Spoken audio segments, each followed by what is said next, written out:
Happy Halloween.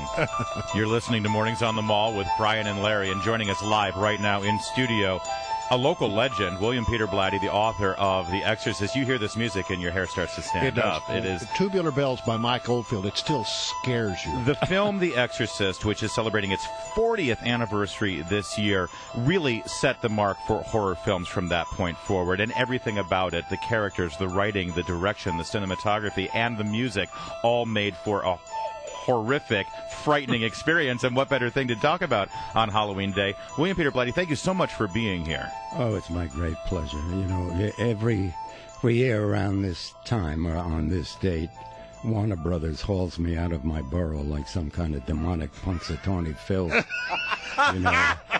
And if I don't, did you see your shadow this morning? No, if I don't see my shadow, they say Gross's box office is going to be terrific.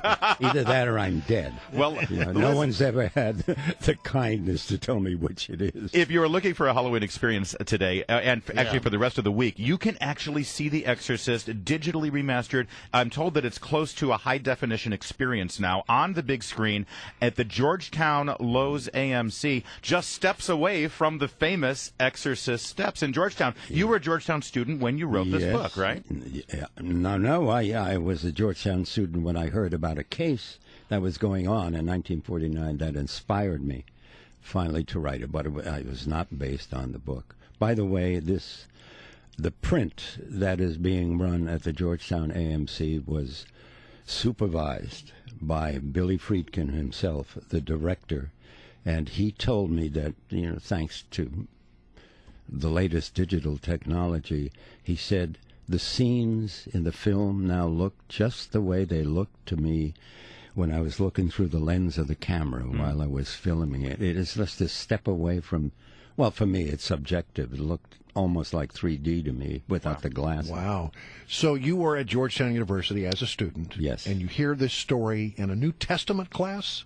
In a New Testament class, Father Eugene Gallagher was teaching, and he went off on a riff one day. Apparently, one of the exorcists involved, the Jesuits, must have been, billeted temporarily on the Georgetown campus. You know, happy hour comes around, and talk. Start telling stories, right? Right. And God bless Father Gallagher. It turned out he got a couple of things wrong about it, but.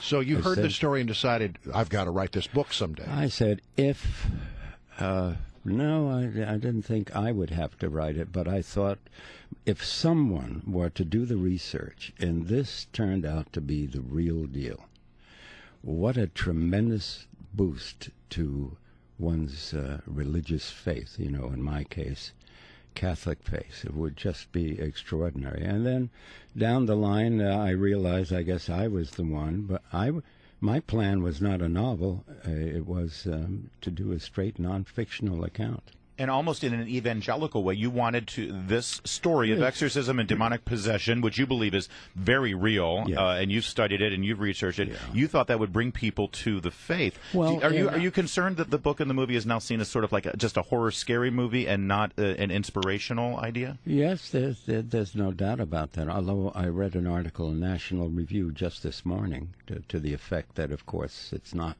a horror film. Bill Friedkin never thought it was a horror film, nor did I, and now I am going to make such a humble confession to you.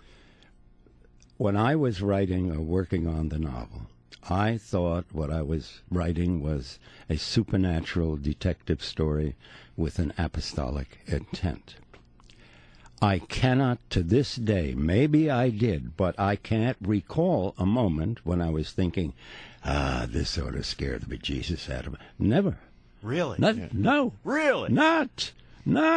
Which, is some people will take as an admission of failure on the stupefying scale. But what can I say? So your intent was not to scare people, but no. Boy, the narrative certainly is terrifying. Well, people seem to find it. So what can I say? Now you started out doing to write a nonfiction account of this, and then you were persuaded to go the fiction route. Why did you change direction? What happened? Well, because Father Bowden could not get permission to show me his diary, and so that was going to be my chief source of evidence. Fine. I spent God knows how much time in the Library of Congress. I read everything ever written in English about demonic possession. But you go back into the musty past, and there are no witnesses alive that you can interrogate. Mm-hmm. I mean, and, you know, it sounds like fantasy. And I needed something that had happened now, where the participants are alive now. So I want to ask you, because you say, you know, these things sound like fantasy, but you believe that it is real. The church certainly believes it's real. The church doesn't like to talk about exorcism very much, but they believe it is real. Yeah. What do you think today, in circa 2013, most people will look at these stories and look at these accounts of exorcism and demonic possession, and they'll say, well, that's just a mental health issue. That's schizophrenia. That's bipolar disease. Well, sometimes it is. And as a matter of fact, I have come to believe that there usually is a mental disturbance that accompanies a case of possession.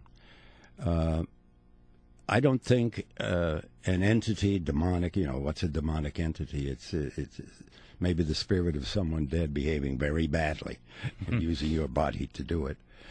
But, I mean, I think I've lost the thread. What was I talking about? I was asking you about, the church doesn't like to talk about it very much. Well, lately they do talk about it a lot, and it was last year they instituted a seminar teaching how to perform exorcism in the Vatican, and a number of years ago, for the first time in their history, Chicago appointed a chief exorcist. That was new. Now, getting back to my mental illness theory, an entity, you know, this is my opinion, cannot invade a living organism unless that organism or person's personality is shattered. And what can shatter a personality? Mental illness. So it's the wedge. So it's, It's not mutually exclusive. No. They absolutely go hand in hand. They usually, it's usually there. Fascinating. All right, we will continue. Chris, doctors. Mother, please! Please, take it down! It's burning! It's burning! Oh. I think you got to stop her. The chilling performance of Linda Blair, 12 years old, I think, at the time when she did this film, William Peter Blatty. Well, talk to me about the decision to choose a little girl, an innocent little girl, as the receptacle of this demonic spirit. Here's another humbling confession. My idea was that we're going to have to use a midget. like a follow the yellow brick road. I'm laying it all out for you today. But Bill Friedkin interviewed, God knows, scores of little girls, and he told me that unannounced, a woman who was a nurse had a little girl in tow, had no appointment. She insisted she wanted to see Mr. Friedkin. She wanted to look at the little girl. The little girl was Linda Blair. She'd never acted. And she was, I think, she should have won the Academy Award. She gave a sensational performance, but the Academy, the view of her was marred because her lighting double, and her double for, things we don't want a little girl to do, gave the impression that she had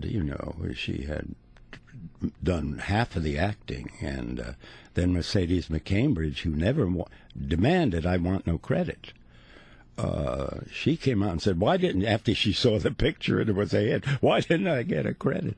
And so she was the voice? Well, hers and Linda's were blended. Not entirely, but as the demon very frequently. And so it obliterated her performance. Well, that's such a shame. I mean, her stunt double, she's on film for about 16 seconds. I want to go back and just touch on one thing you said earlier. You wanted to look at the diary of this one exorcism case. Yeah. Father Bowden is his name. William F. Bowden. And you were told you could not because the promises had been made to the family. Yes, right. But you did have some interaction with Father Bowden, and what did he tell you? Well, by the way, with respect to the diary, after the novel had been published, now I'm working on the screenplay, I get a big brown manila envelope from a brother at the Alexian Brothers Hospital in St. Louis, where most of the exorcism took place. And he said, "Oh, Mr. Blatty, I read your book," so on and so on. I thought we found something in the bedside table of a monk who died, one of the brothers, and I thought you would be very interested in it. It was a copy of Father Bowden's diary. Oh. So you have read the diary. I have read it, and while I can say Father Gallagher got a couple of things mixed up, in fact, one thing absolutely happened, and it happened approximately 30 times per day. Now you have to picture the boy is on the bed, no blankets, no covering. He's wearing boxer shorts, nothing else. There would appear on his body, his chest, his back, forever, words, letters, images rising up in bas relief. And the one that really caught my attention was Father Bowden wrote that at one point, between rituals of prayer, he went and he sat beside the boy on the bed.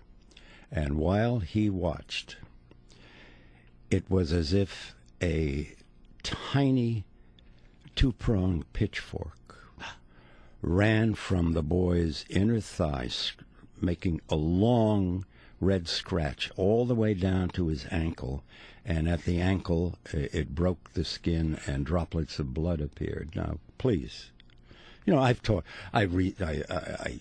to many psychiatrists in the course of the research, and autosuggestion.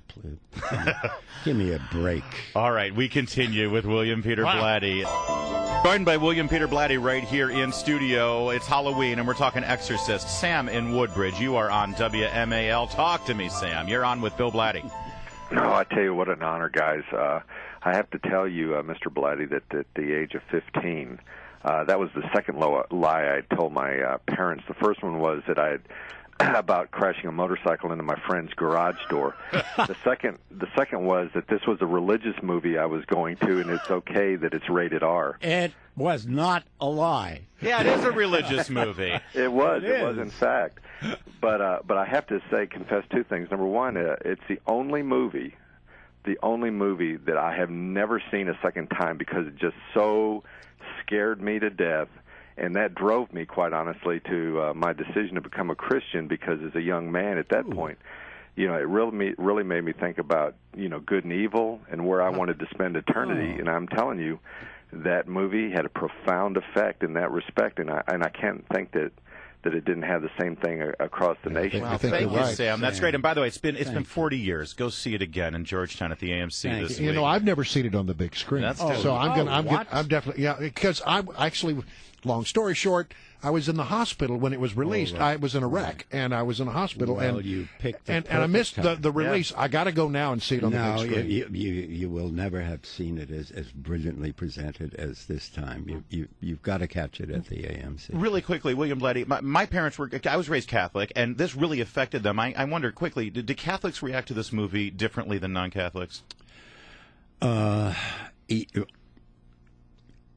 I'm not sure. I know this. I at one point in my life, I was public relations director at a Jesuit university in L.A., and Jesuit priests, after the release of the film, a couple of them told me they had never heard such a thundering stampede to the confessional box. And they're like, okay, fine. I don't care how you get them there. All right. We continue. William Peter Blatty stays with us. Your mother's in here with his card. Would you like to leave a message? I see that she gets it. If that's true, then you must know my mother's maiden name. What is it? Oh. that was the infamous green pea soup scene. That's the moment. We are joined here this morning, a very special Halloween program, by William Peter Blatty, who is the author of The Exorcist. It's some fascinating stories here, but you were talking earlier, before we came on, about the fact that this movie almost did not get made. So let me sort of bring the story up to speed, and then I want you to fill in the gaps. So you've been asked at the last minute to fill in on the Dick Cavett show because some guests have washed out, and then during the show, one of the guests maybe had a little too much to drink, and so they didn't spend much time with him, and you end up on the Dick Cavett show talking about your book when you had never even imagined you were going to be on the Dick Cavett show when that day began. No, in fact, when I pre-auditioned for the Dick Cavett show, a young lady who interviewed me at the end said, you know, Mr. Blatty, I love this kind of material, but don't hold your breath. Dick is not a believer. And that helped me very much, because when I came out on stage, he did that little wiggle of his in the chair and said, well, Mr. Blatty, I haven't read your book. And I said, oh, you want me to tell you about? Oh, please. So I got to do, instead of the 5 minutes author spot at the end of the show, 41 minutes talking about The Exorcist, interrupted only by commercials and one question. Wow. So you're saying basically that the book was not doing well. Please, that's a very kind way of putting it. It was a total disaster. You know, I went on a 26-city book tour for 30 days, and the first time I came down the ramp, the Harper and Row guy had a book with my picture on it, so he'd know who I was.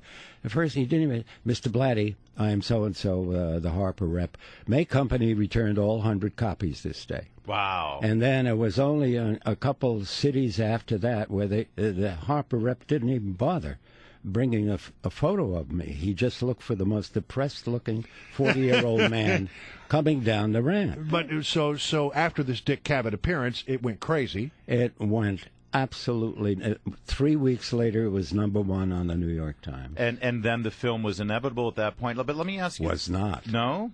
Are you kidding? So why didn't this... Every studio in town turned down... What you see, I sent around a manuscript before publication of the novel to the studios, and 90% of the time I got a little form, mimeographed letters of rejection. I could paper my bathroom walls with them every time.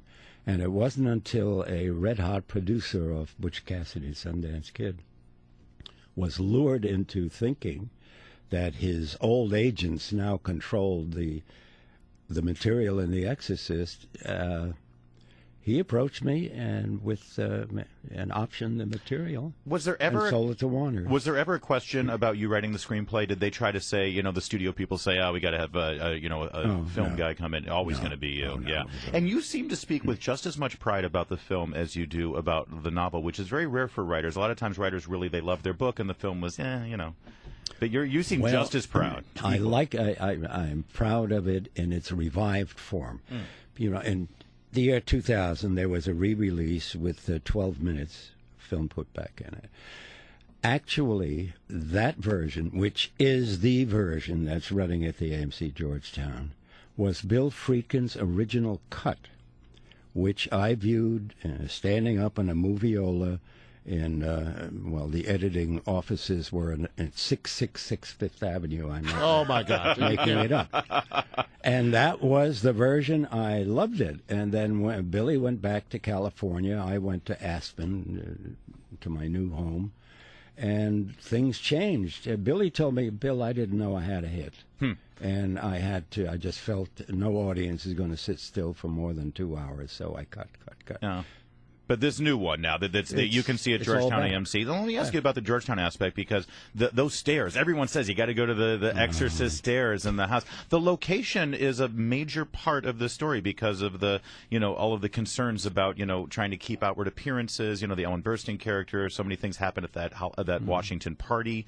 Talk to me about how Washington fits in with the story. Well, of course, I went to school at Georgetown, and when I was graduated, and For a while, I was stationed here in the Air Force. I was chief of the policy branch of the Psychological Warfare Division.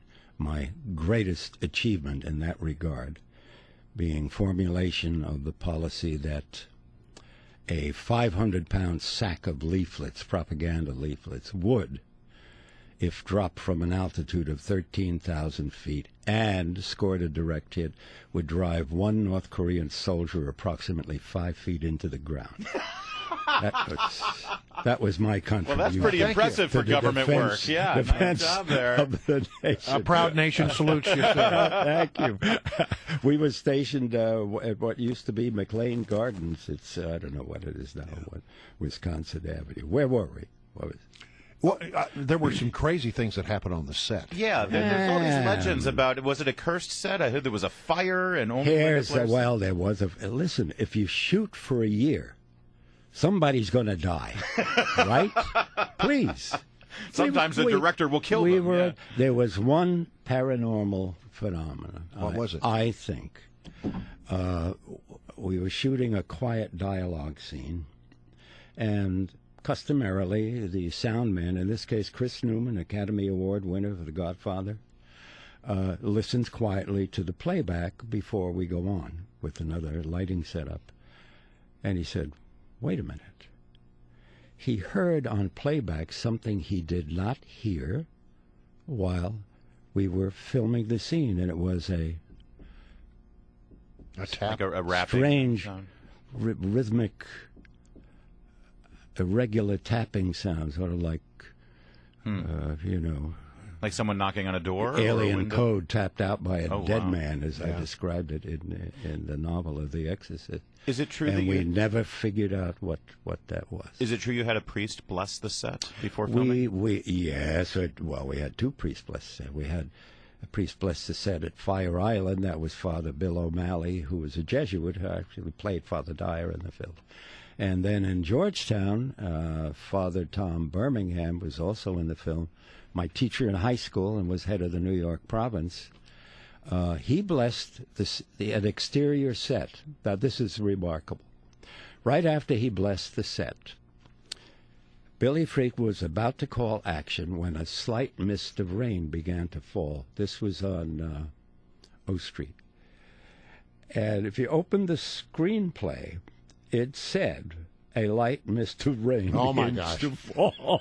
Wow. What do you want? Well, I think we could go another 2 or 3 hours here, but fascinating stories. Okay. And again, if you want to see, it's down at the AMC in Georgetown, a really sharpened, high-tech print of this movie. It's almost 3D. All right. Cool. Exorcist, Linda Blair's head revolves in high definition. There you go. On a wide screen. Who doesn't want to see that? William You'll Peter lose your Blatty. popcorn. So much. Appreciate you so much coming in, the author of The my Exorcist, on great this pleasure. Halloween. Thank